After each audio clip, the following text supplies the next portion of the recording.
We're going to actually start with the Browns. So they're expected to bench Joe Flacco and start rookie Dillon Gabriel moving forward, beginning with Sunday's overseas game against Minnesota. So, Maurice, how do you see this going? Well, I got two things to say about it. One, I'm happier that they get closer to at least considering putting Shedeur in the game. You got to put Dillon Gabriel in there to see what he has. They obviously drafted him before him, even though, everybody thought that Shedeur should have been the guy to go early in the draft. But, it is what it is, no pun intended. But I think that they were actually waiting for Joe Flacco to get through the gauntlet of their schedule. You could pull the schedule up and to see who they played in the first 4 games. I was thinking about this earlier in the week, but I seen it. And I think that they didn't want to shake the young guys' confidence, either Dillon Gabriel or Shedeur. But I think that you're getting closer to just seeing Shedeur, and you have to let things play out with Dillon Gabriel. And hopefully he does, decent. But all in all, I want to see Shedeur, get out there and bring all the city out and bring the fans out and so on and so forth. And so I'm happy for it, because we get closer to seeing my man Shedeur Sanders. Yeah, I think we all will have similar takes on this one right here.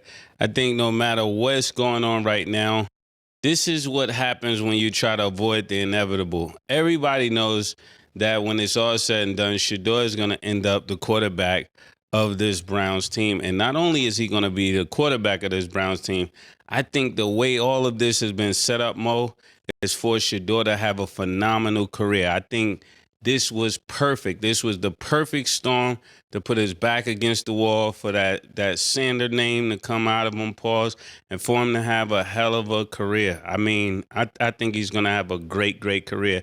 And I think these are all of the things that was necessary to pull out the intangibles that he have and to cause him to be focused and to be hungrier than ever. And I think when he gets his shot, it's just going to be no looking back. And I want to be on record of saying that, because I'm going to be the first one to say it. I don't need everybody else to jump on the bandwagon and say, man, I knew that was going to happen.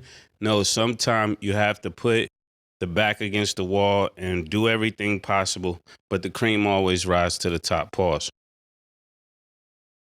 Well, we don't all have similar takes, because that's absolutely not my take. I think that personally, that Joe Flacco is going to still be the number 2. I don't know this for a fact. Murder and Maurice could be 100% right. This is my personal opinion. I don't know. Yeah, no, I'm just, like I said, I'm not. I do. I haven't known the first 2 weeks. I'm just saying what the Chiefs were going to do. But what I was going to, the reason I'm saying this is that I believe that Joe Flacco, because I'm a Joe Flacco fan, I don't think that the league, or not the league, teams specifically think that he should be starting. It's just the scenario that they were in this season with the quarterback scenario. I think that they think he's a great backup quarterback. 2 years ago, he was Deshaun Watson's backup, did great. Last year, he was a backup in Indianapolis. He just so happened to fall into the starting spot this year with the Cleveland Browns, and I think that they will put him back in number 2 before they put Shedeur at number 2. That's just my opinion. It isn't a single foul line when 1 goes, then 2 goes, then 3 goes. Joe Flacco could be very well back to number 2 and keep Shedeur at 3. So that's what I think is going to happen. We'll see how Gabriel does and what that means for the Browns. But my personal suggestion is this: if I cannot save the Cincinnati Bengals, Shedeur can. I think Shedeur should come over to the Cincinnati Bengals. That's just my personal opinion. One of my niggas actually talked to me about it in the control room. I don't know if it's Jory or Isaiah, one or the other. They was telling me yesterday, and I was like, you know what? That makes all the sense in the world. We don't got shit to lose. We have nothing to lose. Browning is stinking it up. We don't even know who the fuck backing Browning up. Joe Burrow is not coming back to a minimum of December, if that. Shedeur is ready now. Cincinnati is ready now. We don't have to wait to see what Gabriel does. We don't have to play the mind games and see if Joe Flacco's the number 2 quarterback and the number 3. Make the deal. Get it done. Get them there the week after next. That's what I'm hoping for. Let me ask you a question. Yes, sir. Yeah, so what do you think do you think Cleveland really wants to put up with the noise all year of not even giving him a shot if Dillon Gabriel goes out there and struggle? The thing about it is Cleveland, look, Mo, this is your team. Y'all come to games with paper bags over your head. Y'all are not used to greatness. Y'all not used to winning. Y'all come there with the fans literally, murder. I'm not exaggerating. Wear brown bags, more am I lying, over their head. That's what they do. So I don't think the organization is really saying put up with the noise of not hearing Shedeur play. Y'all been dealing with a bunch of bullshit forever.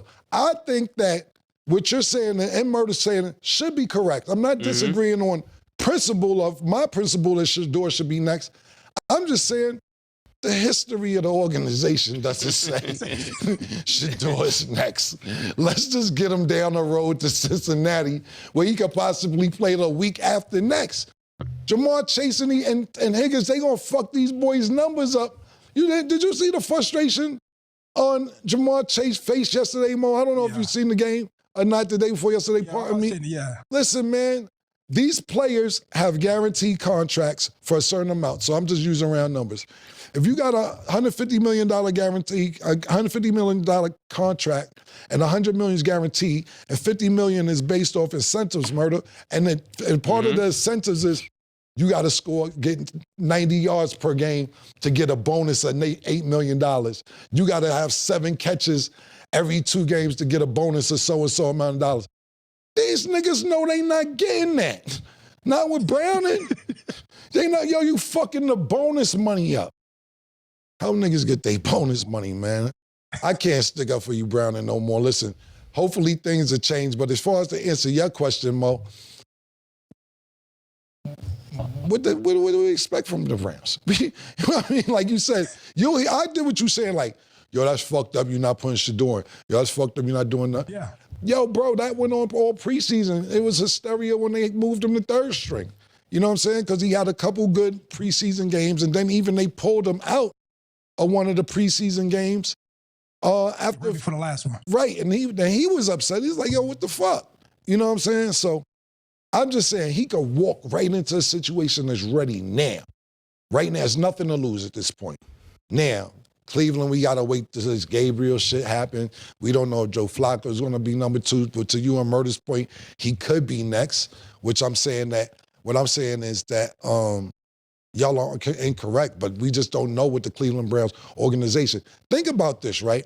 Who's you guys wide receivers with the Cleveland Browns, Mo? Who are they? Yeah. Listen, man, I don't know. Look at this. Look at this. Exactly. This your team, Mo.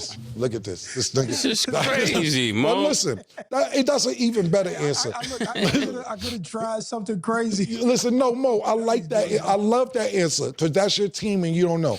Now think about that, right? And think about walking into Cincinnati with Jamar Chase on the left and Tee Higgins on the right. Yeah, I know what? exactly what He can't, even if he can't lose. But where does this put you at, Cam? What QB are you if Shedeur comes? I'll be QB2 if he don't come. I don't mind being QB2. Right. Yeah, I'm QB2. I'm QB2. I'm just going in case they don't make it happen. In case they don't make it happen. Browning is after me, pause. At this point, yeah. Yeah.